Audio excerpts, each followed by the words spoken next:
As former chief curator at the Nassau County Museum of Art, Franklin Hill Perrell has a finely tuned background in art history, contemporary art, and longtime connections in the art world. He is a graduate of Hofstra University, a talented painter, and serves on the Board of Trustees of the Heckscher Museum in Huntington and the Bermuda National Gallery. He is currently a partner in the Artful Circle, which provides art gallery and museum visits and art lectures.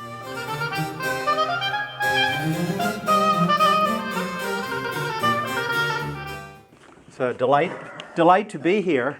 I love Gallery North, and Bruce's work in particular. And I think I was just talking with Bruce before coming in. We were speaking about the curatorial rationale. You know, when you do a show, just like when you do a talk of this character, one of the big issues is the question, at the end of the day, what you want to accomplish is something that's going to be of interest, something that's going to address the audience, and something that's going to present the work of, in this case, a singular artist in an effective way. And I think that that's certainly been accomplished here. And Bruce was saying to me that the question was, his subject is quite diverse.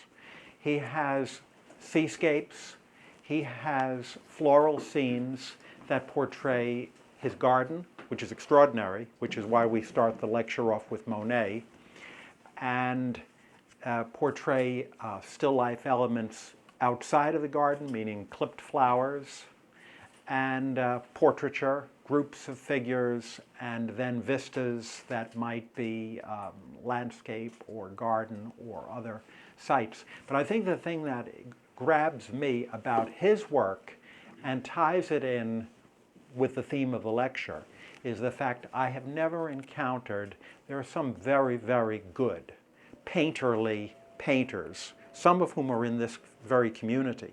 A couple of them show at Gallery North. And I think it seems to be a Gallery North thing that there's an appreciation of what I call painterly painting. But I think as an exemplar of that, I think Bruce is particularly notable in being a purposefully painterly painter. And I think one area to start out with is a question of exactly what is painterly. And Debbie and I, in our gallery visits, this 2 weeks ago, as a matter of fact, we were at a 57th Street gallery, and we saw in comparison a painting by Roy Lichtenstein. And Roy Lichtenstein turns out, in this context, to be the absolute non-painterly painter. Now, let me just say right at the beginning that for an artist to be painterly or non-painterly is in no way a statement about the qualifications of the artist or the quality of their work. It's like saying someone has brown eyes or somebody has blue eyes. They're just two different types of things. And some people can be absolutely crisp, hard edge, flat as a pancake, not show a drip, a splatter, a smear, or any evidence of paint handling. In fact, there are artists who never touch their work, who are quite notable for that. Jeff Koons, I don't want to say he never touches it, but his hands-on involvement of his work is, to say the least, at a minimum. And there are artists who take it a step further and they paint absolutely every inch of their paintings, but it doesn't look as if anybody's been there. And they do it quite well. Ellsworth Kelly is one of the best that I can think of. Tiny brush, stroke against stroke, building a solid surface that looks like it was spray painted. That's the ultimate non-painterly statement. And when we were looking at Roy Lichtenstein, in the next gallery was a magnificent work by de Kooning. And absolutely every potential strategy of laying on the paint was present in that painting. It was as if de Kooning had wrapped up a whole history of painting since the 1500s, when oil paint was first developed, and had executed it in a tremendous variety of ways. I like also to think that one could make a statement about artists who had been house painters.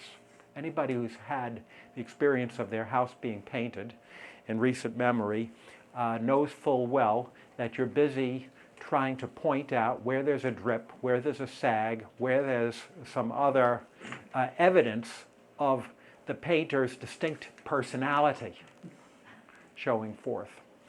And I think that's the point about painterly painting. It's painting that, that presents the vagaries of the artist's temperament and personality expressed in paint. It may have something to do with the what of their painting, but it mostly has to do with the why and the how and the who, probably with a big emphasis on the who. I think it points to the whole essence of expressionism. And in expressionism, we have the notion that intuition, emotion, passion, sexuality, fear, all the elements that animate the fantasy life and emotional life of every human being are the ultimate test of meaning, as opposed to preordained rationality and academic precedents or time-honored planning that go into a work of art. The painterly artist is willing at times to set aside plan and let passion rule. And so I get back to Bruce and I say he's purposefully painterly because the other element in his work is realism. But it's not a deadpan realism whereby, as Asher B. Durand was once accused of being a leaf painter, meaning every leaf had to be strictly portrayed. But Bruce is not distressed by the notion of preserving a semblance of an external subject. It's a piece of what he does. It's a big piece of what he does. But the main piece is what's happening on the canvas. So there's a big mixture of both, and I think he uses his painterly approach very effectively. So we're going to, through this PowerPoint that Debbie so effectively put together, we're going to look at an array of approaches before we get onto Bruce's work and specific Long Island references.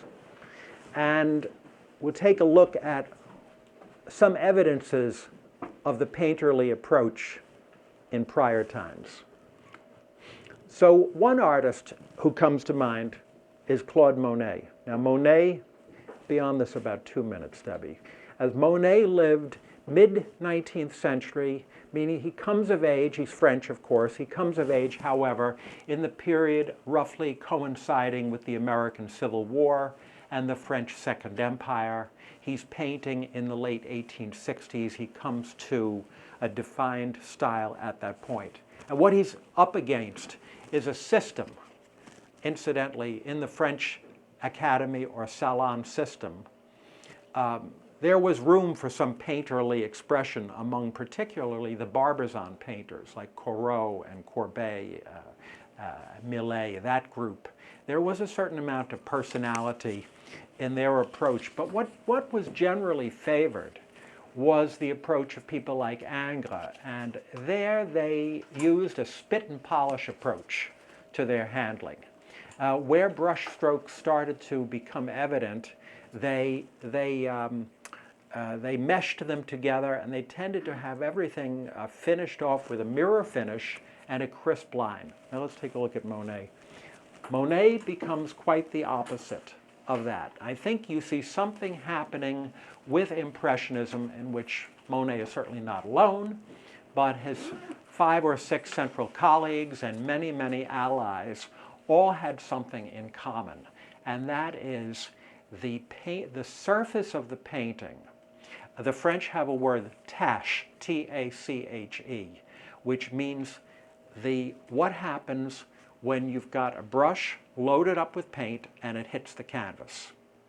And every artist, once you're getting beyond that academic approach where all of that is meant to be suppressed, every artist who allows a certain freedom with that has a particular way of doing it.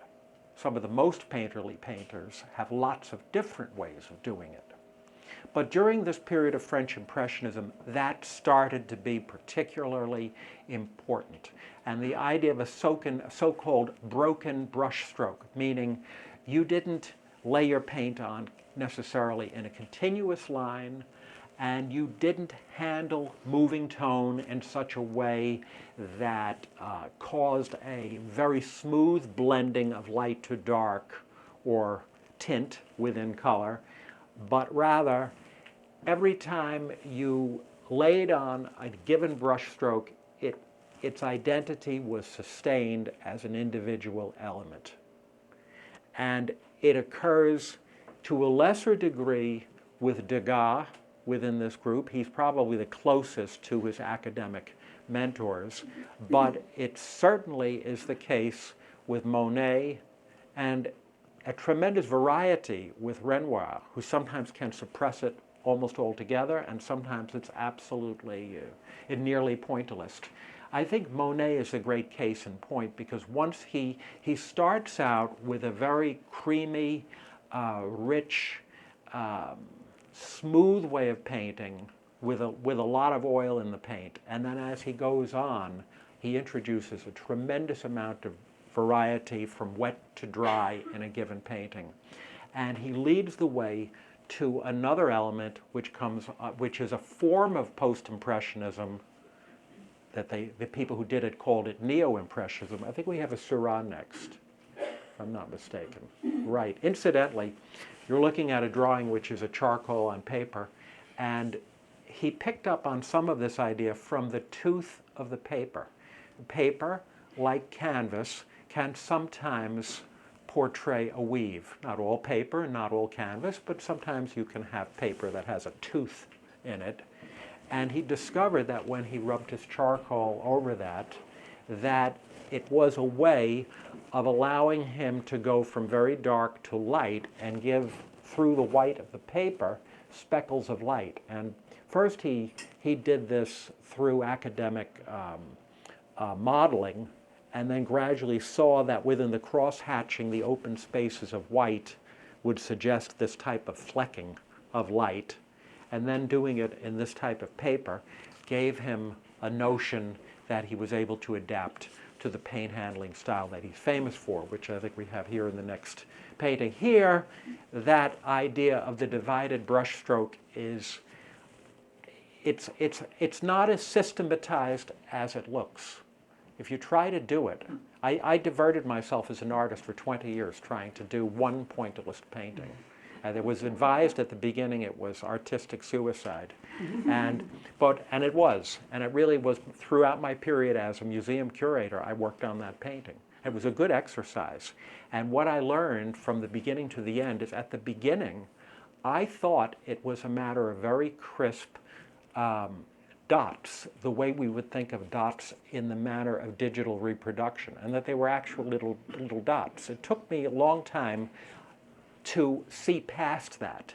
And when you really start to look at Seurat, you see that that's often not going on. That what you typically have is a very loose, gestural, impressionist painting underneath. And then rather arbitrary smears of red and yellow and orange and bright green and various other colors that don't seem to make a lot of sense in terms of the way it's progressing through the value scale. But when you step back from it, it starts adding up. And you step back far, far away, and the play of color looks like a rather rough reproduction of a color photograph. Then you get at a middle distance, and they look like dots, and then you stick your nose up against it, and then you realize they're not dots at all. And then you see that he's got a lot more variety, and probably more of a deliberate kind of a variety than Monet, Renoir, and the prior generation. He's nothing like Cézanne in the way he paints. You know, this business with Seurat becomes the direct link to expressionism in the hands of the Germans or people like Matisse, who become pure colorists. Because while he seems to be working his colors in such a way that the end is a type of optical representation, when you look at what he's doing and how he's doing it, the colors tend to have a life whereby they stand alone. And I think what the people of that generation were really unaware of was that the notion of making the painting as opposed to making the picture was becoming more dominant in their practice.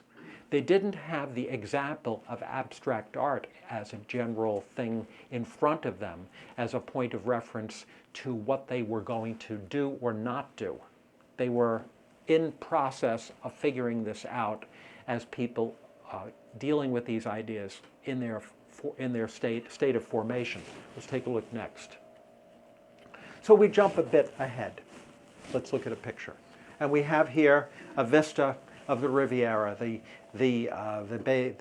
is the Baie des Anges, the Promenade des Anglais in Nice, and we see a palm tree in mostly yellow. We see a bit of beach in yellow. We see some broad treatments in blue here. I know right now there's going to be a show at the Modern Museum whereby you progressed way ahead from, this is about 1920, and you're going towards 1948, 50 with his cutouts, and he's moved a lot in terms of the reductivism.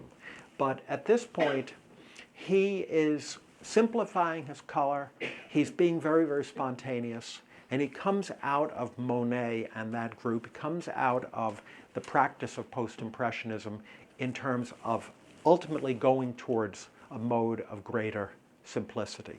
Next. But the one who's probably the best example of somebody who coins a uniquely painterly vocabulary with tremendous variety within what we take for granted as a type of stitchery or weaving, as if his pigment looks like fragments of yarn that are built up on canvas. He's got that pointillist, seeming pointillist approach. He goes through, he has made pointillist or neo-impressionist paintings. He was very good friends with Signac, and who was Seurat's closest protege. Now, let's have a look. And here, it's somewhere in the midst of that. And I think that he hit upon the spontaneous and undisciplined, seemingly undisciplined side of that right away. He was not the type of person who could sit there and laboriously craft a painting that would take him several years to do. Van Gogh at his peak could probably do a painting of this character in a matter of a couple of days, if not knock one off in a day. I think there are about 150, 200 paintings that he did in Arles during a one-year period. So, you know, how many is that? One every 3 days seems to be about the pace, and I think now and then he'd have a bad hangover or something and not paint at all. So, you know, and this is really, now, is this painterly in the way that Bruce is painterly? It's a piece of it. Because when you're looking ahead and you're going now 100 years later, there's a tremendous amount of tradition within this idiom. And this is just one way of approaching it. And here's paint it's mostly straight out of the tube. There's not a lot of liquidity in this. He's not using any overpainting. He wouldn't be happy with a conspicuously random drip or a splatter, though they're there. They're more on the order of stuff he didn't notice in the fury of what he was doing, rather than an effect he deliberately elicited, which would be the case with somebody like de Kooning, or it would be the case with Bruce. You know, this is something that just would have been foreign to him at that particular time. You've got to go through Jackson Pollock and de Kooning and that generation to really be comfortable with these drips. So the best 20th century artists do it. It becomes an idiom by the 1950s. Next. So here's Kandinsky. Here's a man, starts out certainly with Impressionism, and then we come to, next, we come to here brushwork and color at its most liberated and its most varied early in the 20th century. And we're seeing somebody now whose sense of color is jumping away from perception, and it's functioning as an end in itself. You know, it's often been said that these artists were painting with such vibrant colors because it reflected their emotional life or their intuition. I think the latter is the case. I think there are three things going on. In one case, you have the use of color that's involved as a reinvention of the perceptual experience. The artist is creating in this manner to produce a pictorial equivalent of their take on a scene, a site, or an imagined array of activity. But that intuition becomes increasingly dominant. It becomes a type of improvisation.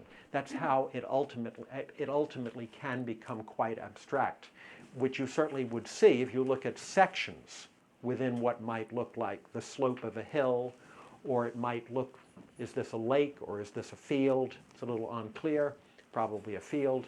But you've got the color used in these patches, this patchwork of varied shape and varied bright color that in no way ties in with our expectation. We drive along the street and we'll say this is probably green grass or something of that nature, but we don't see that. And then you've got a hill and you've got a forest up above here, and you've got jewel tones of bright reds and ultramarines and so on. And those blues are always tricky. You need a darker color to really make them stand out. There's sort of purplish blue right next to the bright blue there.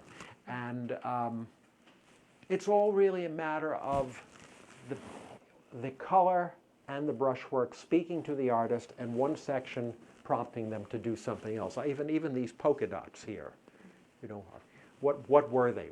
They're certainly, you know, you can't suggest that he's literally trying to depict a cobblestone or something of that nature. There's no way you can actually say what that was, except something in him told him to do it.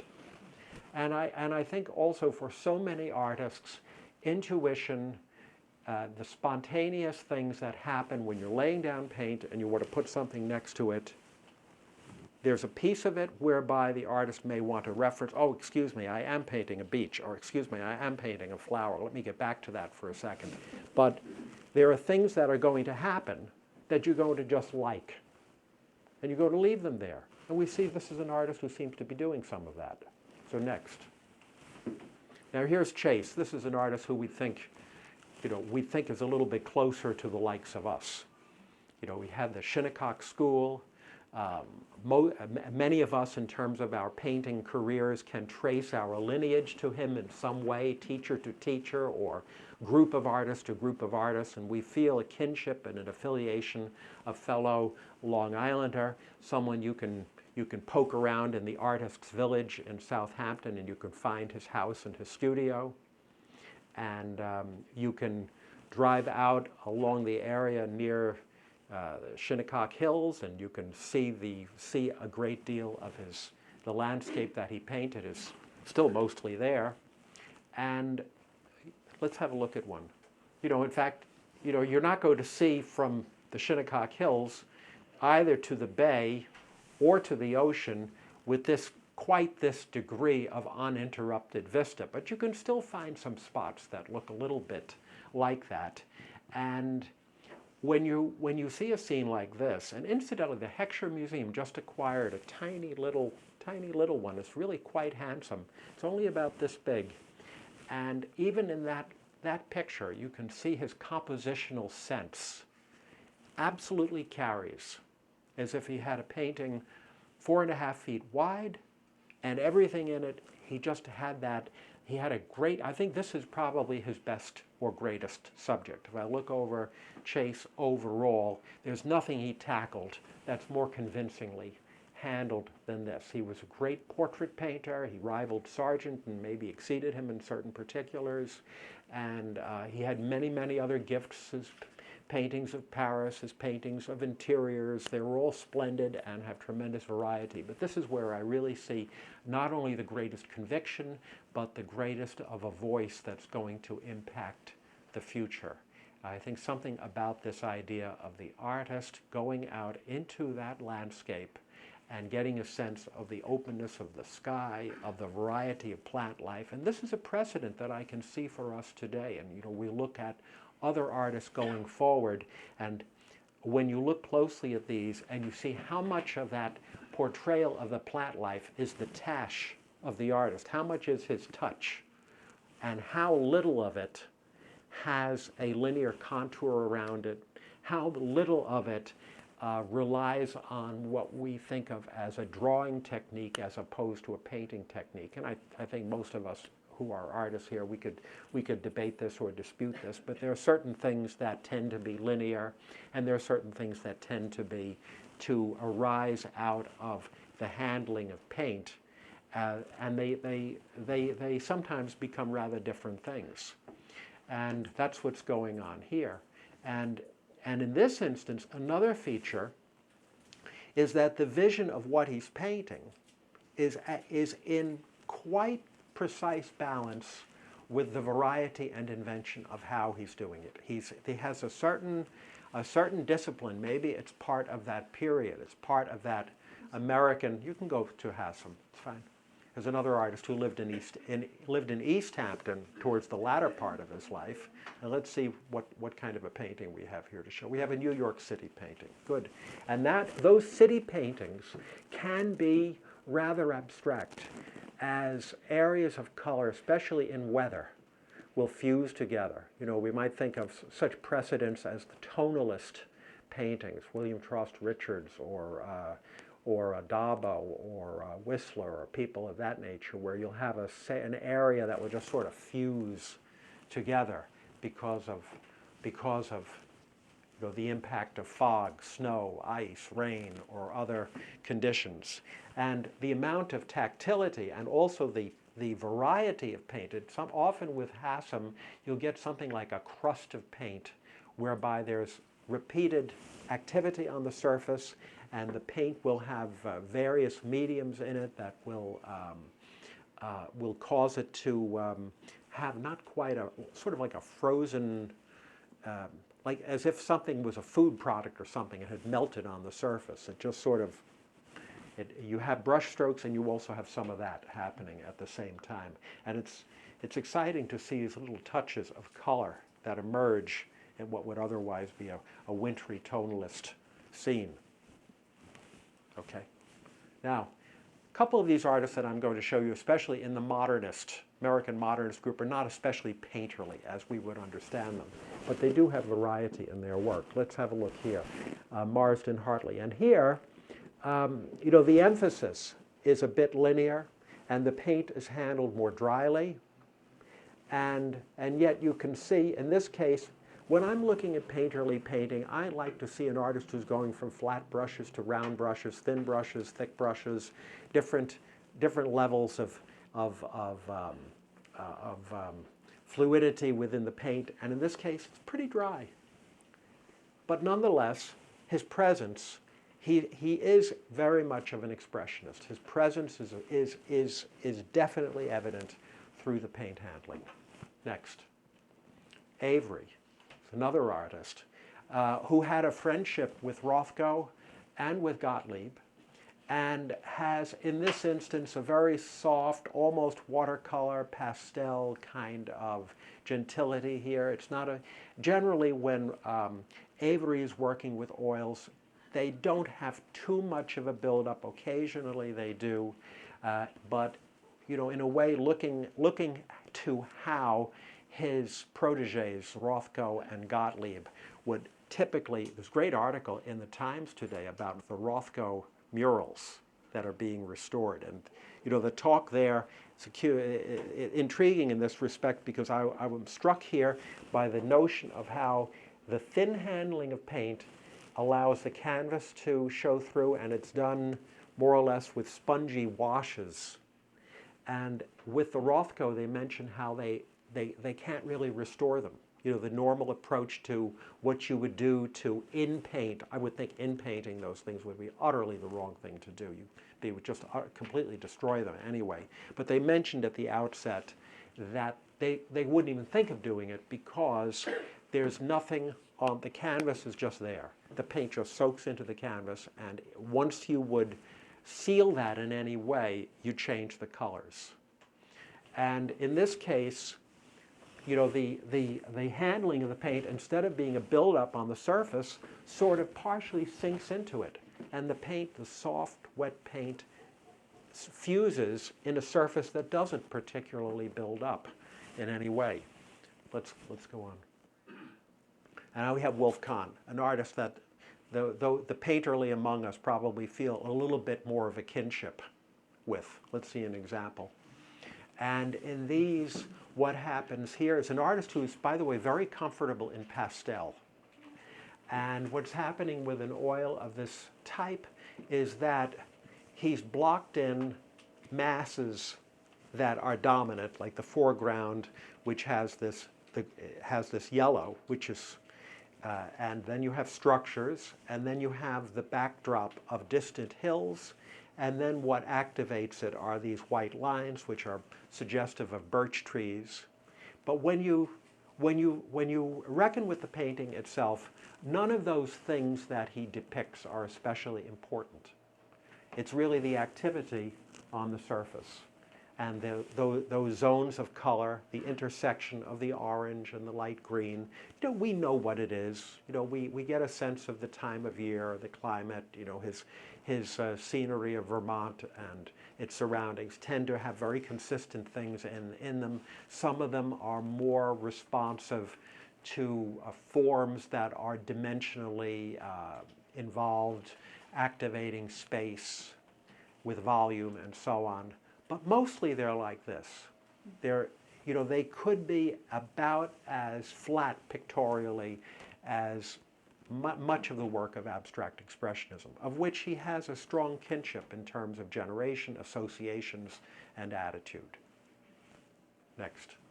Porter, another artist that we can all, those of us who like this type of painting, can feel a strong kinship with. He's probably the most typically cited artist in terms of, you know, establishing an atmosphere that we sense is at once very refined, very pure, very detached from the preoccupations either of careerism or things like pop art or minimal art. He's a painter's painter. And he's an artist who had very eclectic taste. A great series that typically appeared in Art News was his notion, his concept. Larry Rivers makes a painting, you know, that type of thing. A lot of visits to other artists in their studios, talking with them, photo documentation, and an article based on an interview with that person and some essentials about their studio practice. And I think that, you know, with Porter, you've got somebody who is extremely well-schooled in art history, well-schooled, well-read, associate of poets and painters, certainly a personality of the New York school in terms of all that entails, somebody who was equally comfortable writing about de Kooning or Pollock, or Larry Rivers, or people who were more in keeping with what he was doing. And he's probably the person who is credited as being the most important artist of the 50s who was approaching, it'd be difficult, it'd be wrong to say he's dealing with perceptual realism in the same way that somebody like a Janet Fish is doing. But nonetheless, the fact that there's always something representational in his work made him very, very different from most of the famous artists of his own generation. And I think that it's his sort of stubbornness in just sticking with himself and not trying 60 different things that really lends substance to his life's work. It was a great experience going to the Parish Museum this summer and seeing some cityscapes that he had done that dated from the 40s, that predated, this is the typical Porter that most of us know, and to see him dealing with these gray cityscapes And now there's a show at DC Moore of Jane Wilson. And she's got that same type of, it almost is, you don't see that they had much to do with somebody like Reginald Marsh, socially or attitudinally, yet that there's a kinship there. And I look at even someone like Raphael Sorter, looking at the city as a subject matter. The city has a certain type of structure, it has a certain type of light, and it calls upon a certain type of response. And, he gets away from that. He's in Maine, he's on college campuses, he's on the east end of Long Island, and sort of like Chase, his surroundings prompt a certain kind of response. But the artist goes to those surroundings often for a combination of reasons. Lived in Southampton. His family had this island in Maine where he would often go, and he was brought to certain places either because he was meeting people or he had something to do with a school for a while, and so on. But he found a kinship of environments to portray. And what he produces is an approach where the edges tend to be very, very soft. They don't, so every now and then you'll get a little bit of a crisp edge, but he likes zones of color. And I look back at that other work by Wolf Kahn, where you have the interaction between the backdrop of that orange of a mountainous area and those evidences of the birch trees, and you have the play where every area of either the shadows under the car, the markings of the parking spaces, the field itself, the figure, the trees, every little shadow, all has its own very distinctive palette and identity. There's a lot of observation, but there's a great sense of balance in putting the whole thing together. And that latter sense of his way of painting and his color sense dominates over the pictorial representation. Let's see what else we have. We're getting to Bruce here, it's coming. Yeah. And then we have Jane Freilicher here. And the one we picked to show is this, which is sort of in between all of these things, because what's going on here with a lot of the Jane Freilichers that you'll see, the paint handling would seem to have a lot in common with Fairfield Porter, but you'll have typically more elements introduced in terms of variety because she's a little bit more interested in what she's painting and giving you some more details about it that interests her. And in this case, what's remarkable about this painting, which is it's Freilicher before we hit the Freilicher we all know. This is maybe 61, 62, something like that. And I think when we see the typical Jane Freilicher, it's 1970s. And this is this is an oil, but it's got these, almost like Milton Avery, it's got those soft washes, and they bleed into one another. You don't see this very much in Freilicher these days. And at the same time, she would do very creamy paintings and paint wet into them. So she was looking at both approaches.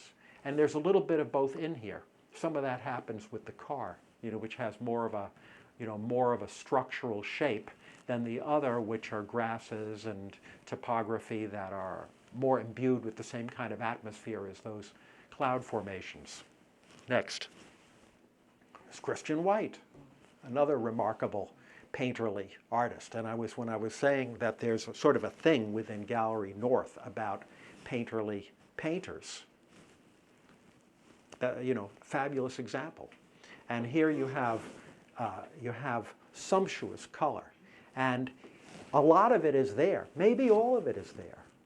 But what's happening here is that the design and the color it's presenting a type of a velocity from an area that's in relative repose compared to this, and all of this is shooting out at you, just as when you approach it, you know in life you're going to be absolutely enveloped in color in a field of flowers of this character.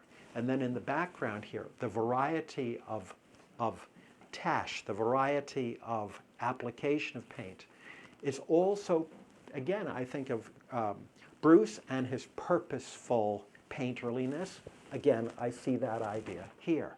It's painterly that takes great delight in the sensuality of the paint, and yet the structure that the artist has in their mind, that matrix of organization, is very, very, very much keeps it together. And I'm reminded in that respect of people like Jasper Johns, who will use an image like the flag, and it's there as a structure. And then what's happening within all those shapes, that's where the interest is. And it's putting them together. The public sees the flag, the artist sees the paint handling, and it's great that both of those things are there available, because we all approach paintings with the materials of our own awareness. We approach them on our own level. And it's great to see paintings that can reach their audience. Every artist wants an audience, and it's nice to be able to reach audiences at different plateaus. We all have different plateaus in our own development, let alone for people who have little acquaintanceship with art.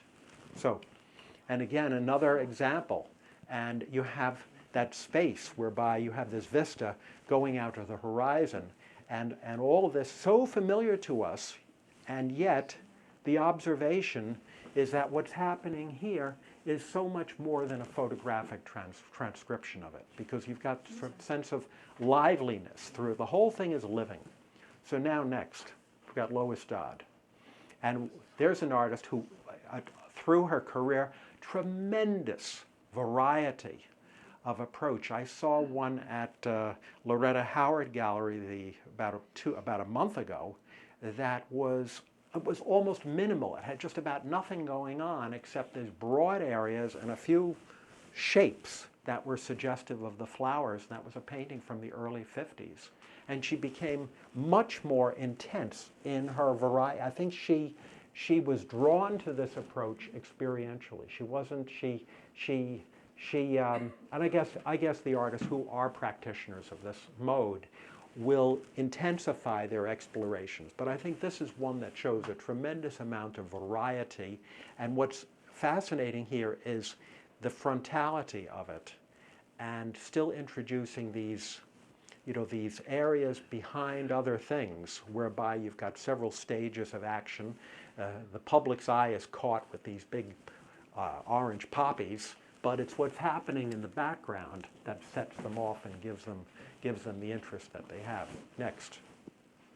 And then we have Paul Reszka. We have a couple of artists here like Reszka and Paul Georges, who would be mentors to this generation of artists, be more immediate points of reference in their work. And I mean, here we have a scene. This to me is the essence of Reszka. I mean, there are a lot of other things Reszka does, but when you've got these clusters of buildings, and there's a piece in Wolf Kahn where this kind of thing so often happens.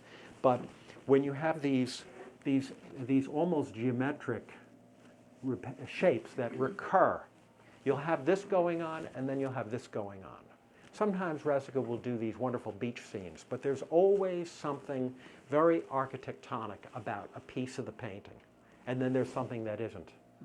And those things are really in dialogue. So he likes that sense of shape, and then he likes all the areas of paint handling as well.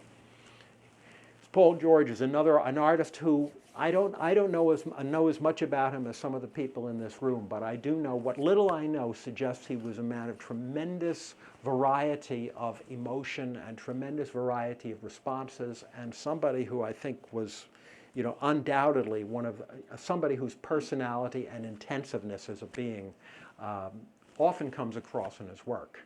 And there was a big show at the National Academy not long ago that had a good selection of them. You really saw, but the pieces that I was most familiar with over the course of my exposure were things of this nature. And we had, he was in and out of Nassau County Museum a number of times in shows, and we tended to have some of the more peculiar ones with barking dogs and things in them, but this is the one I feel relates so well to our theme. They all do, but I think something like this, it harkens back to Van Gogh in that you've got a transcription of certain things that he does as a solution to a particular problem. He's showing these types of flowers, and he's got this jagged edge customized it just for that. And then he has other elements here where his paint handling is echoing his subject, not in a way that anybody else does, but in his response to the shapes that he's portraying. And here's Bruce Lieberman. And you have a fantastic exhibition outside of Bruce's work. And one of the things that I loved about that show, which was really, in a way, we took a choice in organizing this, and we didn't put everything together in one room. And we did them more or less by sections, which is a nice way to understand them. And that's a possible way to do it. But when I see a show of this character, and I was thinking, yes, a space is a certain type of a space, and there's an audience. One doesn't know who's going to come in. One doesn't want people ever to have their attention level flag. So if someone's thinking, I'm here for flowers and I don't like beaches, you at least can see a beach and a flower offsetting one another in such a way that they dialogue. And I think that's a choice when you do a show. Do I do it chronologically? Do I do it by subject? Do I do it by size? Do I do it by media? Do I put all the pastels and watercolors together? Do I put all the trees or the flowers together? You've got to ask yourself these questions all the time. And you've got a lot of issues working on you. And in the case of Bruce, you've got an artist who has often tremendous variety in one painting, as this one will have, because you've got portraiture, you've got still life, you've got action painting, you have the circumstances of studio practice portrayed here. It's a good intro in a sense of showing you also some of the peculiar things about how an artist is thinking and composing. Because what I'm sensing here is he's looking in an oval mirror. And you don't necessarily pick up on that right away. And then you say, well, that's very creative to put these arches around. Is he suggesting that he's seen through some type of an archway or something? And then you see better what's happening, and residue of a little mask here, and various other forms that are peeking around. So the mere fact that when I opened this up and I said, I was struck by the fact you've got those designated zones of topics. You see an artist who is often subject matter driven. The subject will evoke a particular response. I said this with Porter, I say this with a lot of different artists, that they will have a consistency within their temperament and personality, but it's going to develop families of application based on what they're doing. So, well, today I'm going to be more or less this way. Now I'm going to be more or less this way. The biggest artists have that. You look at absolutely any of them. They'll have clusters or families within their work. And we had a great visit. We had our Artful Circle group this past summer visiting Bruce in his garden. And it was a very splendid summer day. I think it must have been in July, if I'm not mistaken. Or even a little earlier. I think Bruce has a garden there. I suppose it has the type of pictorial variety. I think it probably in its own way goes a little bit beyond Monet's planning, because there's more of a natural feel here, that a lot of things just tend to happen, and he's got things that are blooming continuously, but they're different heights, different shapes, and so on. Next. And his response to it, you see, here's a photo of this. Now tell me how this arises out of this. And I can tell you how much of this is based on the artist's sense of what should be in a painting. So he's going to tuck himself down underneath those flowers and paint those close up. And the building is just something there in the edge. When you go there, you don't see the building. The public does not see the building like that. They see this. But the artist can take his vantage point and just go anywhere. That's the freedom. So, and you've got areas here that are that are washed in. This is just, it's just this. It's a 2-inch wide brush with a little bit of cobalt blue and white, and you just do this and just left it there. It fits in perfectly well with these spiky plants. And the tendency is when you're painting a garden, you're not going to put in just about everything. You're going to put in the shapes that you like. You're going to indicate where there's a little bramble and so on. And what tends to happen is that this is certainly reinvention, because the garden is great and the painting is great, but the painting is not in any way an exact transcription of the garden, but it sure captures how nice the garden is, because Bruce's mind is, he's in that setting all the time. Artists tend to paint their surroundings. They tend to embrace everything around them. Next. And here's the studio too, and he's hosting our group there and everything. Now in a studio you don't have an edited experience. You might have a slightly edited experience. It's a self-edited experience. It's going to be very different than a gallery exhibition, because you're going to have things that are in process. You're going to have things with their backs turned to the wall. You're going to have things hidden the artist doesn't want you to see for some reason. That's going to be another thing. And then you have the activities of how an artist is working. Does he have a little table? Does he work on an easel? Does he nail it to the wall? All of those things influence what's happening. Things that are residues of earlier experiences, trial and error of different type. We see how he likes to sign them on the back. For those pictures that don't have a signature in front, they're all fixed up on the back.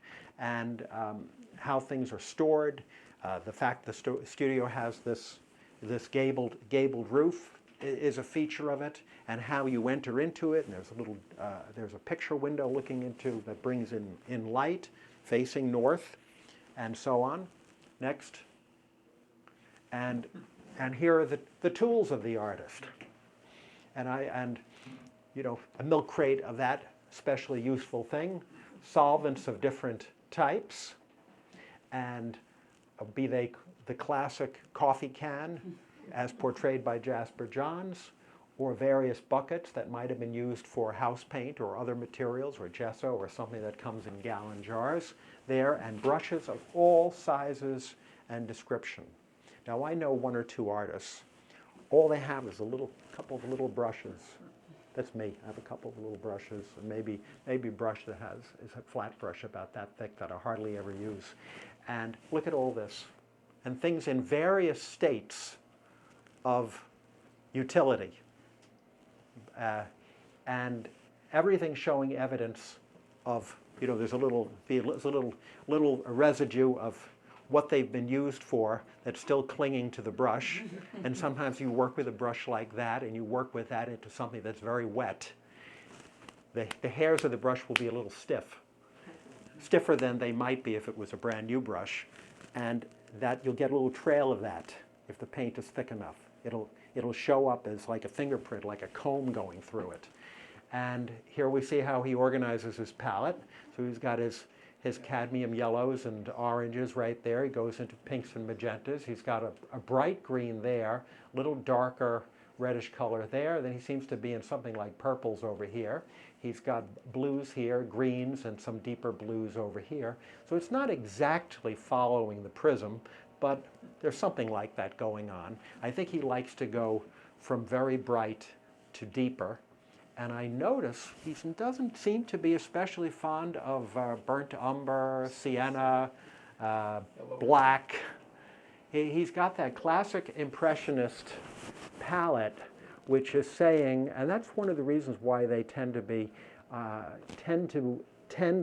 pack a lot of light in them, because when you introduce the earth tones, you pull light out of the painting.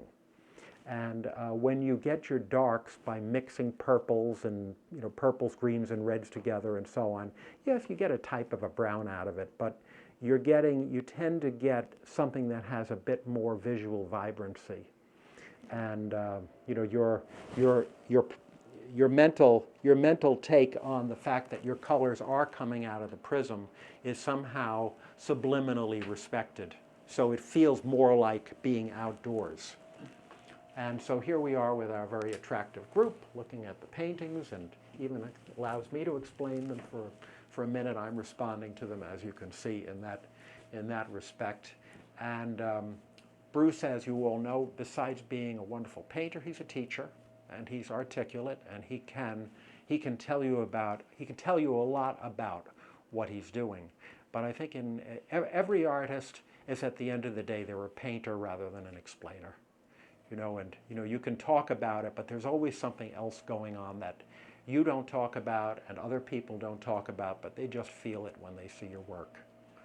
And I think here, look at Bruce with his shorts and his barefoot and so on, and there's this is a comfort level. He's just projecting a comfort level with what he's doing, and and I'm responding, trying to find things.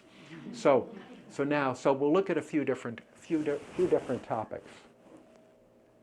So we've got waves, and we have a number of paintings. The second painting that opens up the first gallery is a rain scene, and here I have a feeling that Bruce does some surfing. He's somehow comfortable with that idea, and he's captured it very, very effectively. That would scare me, but he likes that. And then in the distance, you've got this is a wonderful Long Island response to a Long Island atmosphere, and the variety and color of the water there. And if you look at this painting, there are many, many drips and stains and splatters that are going through. The whole thing's got sort of a wash. And when Bruce is painting rain, painting scenes of this type, somehow the pigment supports the representation. And you see it again in here, the stormy air base, and tremendous amount of variety of all these calligraphic squiggles that are in the paint up above, and drips that are presented here. How can you paint water accurately? A lot of the 19th century artists, or the Luminist school, were typically rather successful with still water. And a lot of artists have painted. I think there's a show. Heckscher's doing a show on Niagara Falls. That'll be an interesting thing to see how people handle that. But you've got to deal with water in terms of equivalence. When we try to do it photographically, people who I think captured a certain precision about it were the Japanese woodcut artists. Like Hokusai and his Great Wave and so on. But you're freezing a moment. It's like the famous photograph of something drops into a glass of milk, and you see something that your eye would never notice, and this is more the way you experience it. It's rocking and rolling. It's twisting around. It's changed quicker than you can observe it. But if you are observing over the course of time, a lot of things that an artist can do can give you the sense of it. Next. And again, what color is it? You've got certain things that carry color in an odd way. Water and sand. Water, sand, and sky are notorious in that way. I think that most things probably are if you give them a chance, but those are the obvious ones because you're dealing with something that's inherently unstable and translucent, and something that has a great capacity to either absorb ambient color, more than anything will absorb ambient color. Any shadow will pick up stuff that's around it. If I'm wearing purple and I'm cast a shadow, that shadow may pick up a little bit of that. It may not. It will at least pick it up in the perception of the person who's looking at it and seeing the surroundings. But when you've got something like that doesn't have a lot of internal color, it's what's below it, what's in it, what's above it, and it's changing perpetually. So you've got, and for this type of art, what you've got is the observation that captures its translucency, that captures its substance, that captures its fluidity, that captures its movement, and you more or less, your eye will travel into it. And yet, illusion isn't the goal. Not at all. The painting is the goal. But the painting is impelled, in this instance, by that perception. And this is the rainy version. I think we may even have this in the show, or something a lot like it. So let's just keep going. We'll do a few. We'll get on to these figures. So here's where the fun begins. This is the party. And even, is that Bruce having a drink right there? Could well be. And you've got these plastic glasses, you have the dogs, you have figures in a pool, certainly factual in terms of its setting, and each element has evoked, you've gone from something that's, you know, relatively solid like the umbrella, the post of the umbrella that's picked up that, the green is bright, is a shadow, but it's a shadow that's imbued. Do we normally see these colors when we're looking at a scene like that? But when we step away from it, it makes a lot of sense. And then in this instance, we've got another type of light. You know, it's almost like we step back in time a little bit. You know, the ambience here, interior light, a little bit more subdued, the sense of soft light through a window, maybe light from a black and white television set, possibly on the right. And then these, yeah, and then we're going back a little bit in history here. Then the next one, this young man is about 17 now or something, 25, yeah. Very hard time with people's ages, but in any event, he's got Babar here, and he's sucking his thumb. Has he banned this painting? And, you know, and the blankets and everything around him are done in these very, very soft washes, and it's a little. These are techniques that are still present, but they're just part of the overall package today. Next, this is a little bit more typical, and I think we either have this in the show. It's over there on that side, and it's a very, very striking painting from the stand. Are sunflowers, I think, or something similar? And again, we have this vantage point. Bruce loves to look, you know, an inch low. This is the vantage point of what, a squirrel or something? You know, looking up and seeing this Earth Mother, indeed, Venus of the garden, very, very appropriate, because you've got this sense of growth and expansion and structure, and you've got the house in the background, and all this refulgence of nature around her, so that she's fused together with all of the plant life. Next. Not so still lifes, indeed.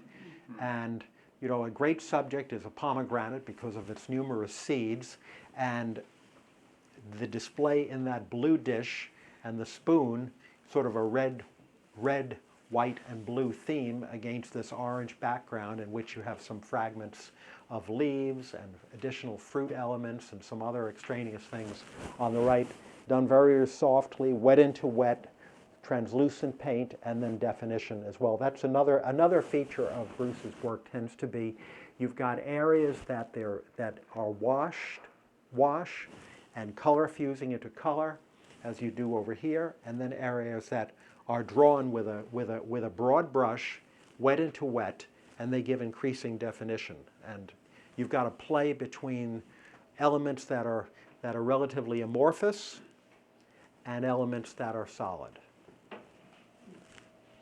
And this attitude of shape, and you have the onion shapes that are echoed in this area that's relatively abstract, where you have white and blue into yellow up above, and a little bit of a touch of pop is this bit of inscription of a label, and then the residue of the dish, whereby whose patterns become the impetus of a type of abstract design.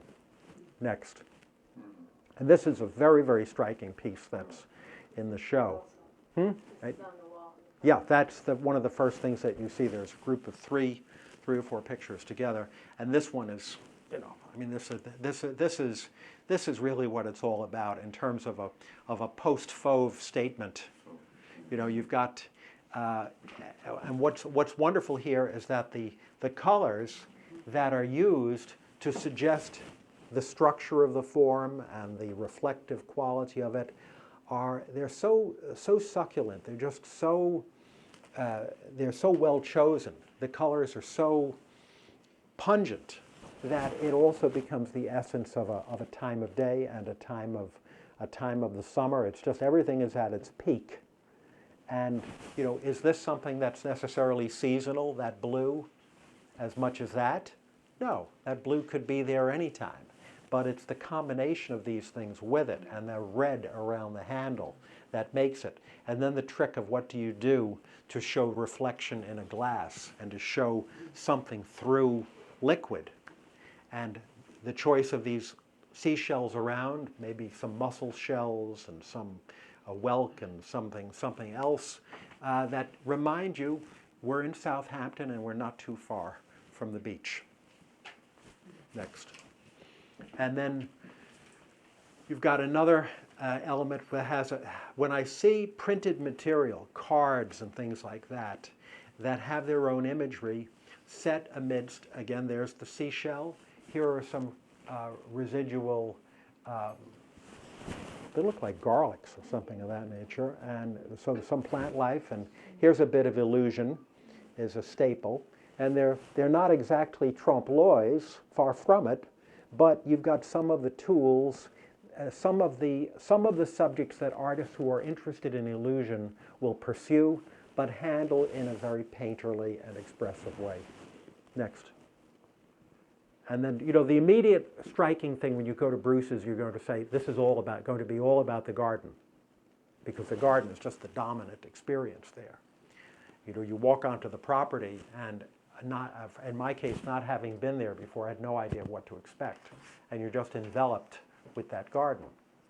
And I guess the time of year that we were there, it was, a garden of this character seems like it should be at its top around May. But we were there in the middle of summer. Most everything else was sort of dead, and that thing was just pumping away. It was quite an amazing experience. And the whole environment there, it's out of time. You don't know whether you're in Tahiti with Gauguin or where you are, but he's got that sense of, he really has, when they talk about Matisse's work as paradisiacal, the artist creates a world of their own. And I know that Bruce has a day job. And you've got any artist who has a day job has got that issue. You've got something else going on. But when you get back to your own place, if you can make that a type of a paradise, or however you define that in your own experience. But in this case, it is really sort of a little Eden. Certainly that time of year. I don't know what it's like in February, but certainly in the middle of the summer, it is like an Eden. And you've got that sense that it's, it's an area you talk about Venuses and Earth Mothers, that things could start right there. It's just an emblem of all of life as that kind of a setting. And the way he's captured it with such variety and his particular approach of picking out things that denote his subject. But if you look at that, you see how abstract that is. Just take away the top of the picture. Where is the representation in that picture? You see the silhouette of a few daylilies. That's it. And then the rest, but yet it's convincing in terms of evoking the mood and the atmosphere of that place. Next. And again, there's a response to particulars of brickwork, of a path, of areas of lawn, the edge of a swimming pool area with a chair, these famous sheds that I showed you the photograph of before, a little pavilion in the background, and then different types of foliage that set elements of sky and vista and so on. And you would think, as you go into that spot, that there's nothing else around there at all. It's very well situated, in which there's a big open field across the street, and you go down this narrow road, and there are houses in there, but you just don't know they're there. And so the whole thing is a very, very self-contained atmosphere. So then you have the whole context of what's across the street, in that sense. And here we are at a rather different time of year. We don't have the refulgency of spring or summer foliage. Things are settling down. We're probably getting towards December or thereabouts. There's barely anything left on those trees, and you've got a bit of wind, and you don't have that paradisiacal atmosphere. And everything is sort of, a lot of the grasses have sort of fallen down to ground level, and you've got a sense of the vista and the horizon that you don't have otherwise, and a different kind of pictorial language is needed for that. Next. And then you take the ambiance here and you restore in this case, this sunflower has captivated Bruce's attention, and the leaves become almost transparent, in which we see the elements of sky that appear to be reflected on them. And then you have these washes that give you a sense of the water. You know, when you're confronting wetlands and things of that nature, it's a very, very natural response to it. Next. And then you're in a different neck of the woods, and you're looking out into a vista where there's some earth, and there are clusters of trees. And here, it's not as painterly in the sense of the inventive variety. You have more of a tactility of definition, and that painterly quality. Then you have to sort of look for it in focused areas in here, and you can see touches of red or blue here, perhaps indicating some blossoms, but moreover, just I think that an artist will look for things like that and like it and go with it and keep on letting it happen, because it seems that it's right in terms of what's resulting here. Very painterly, a great example here of the wet into wet. You know, the art term alla prima painting comes to mind, and you're just letting it happen, and you're leaving it that way. Next. And this one seems to capture through its variety a panorama. It's a little bit more of the traditional kind of East End realism, where you're dealing with the Hamptons light, you're dealing with vistas, you're dealing with expanse of space, you're dealing with openness, and that's highlighted by the fact you have these images of bushes and trees along the horizon, and then you're brought close to the viewer here through the foliage here. The road has a certain bluish tonality. We get a sense the day is probably waning and sunset will be soon.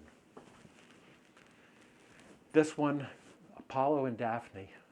Well, you have an allegorical subject matter, to be sure, and you have images of the forest, images of idealism, and a tremendous amount of variety in terms of painterly expression and also color throughout, like a tapestry. Next.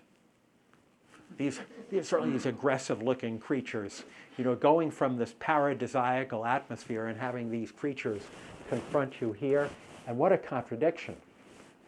You have this shape versus here, and on a picnic table, like so. I want to know if this was eaten for dinner afterwards, whether this was a scene rather like Chaim Soutine, who would secure the dinner and work on it for a while, or this striking abstraction. And so this, I think what you've had is, in a way, a visit to Bruce's studio, an encapsulation of some of the issues in the show. And one of the things that I think is very important is context. You know, when you've got the context of a heritage of a type of painting which is perpetuated in the current generation, and Bruce is such a great exemplar of this. We see here that we don't stand alone, but we stand as part of a tradition. And those of us who love and believe in something, we have a great mission ahead of us to just keep at it. And I think that this is a beautiful show to enjoy, and I congratulate Bruce and Gallery North, and I thank you for having us here and enjoying this wonderful show. Yes, absolutely.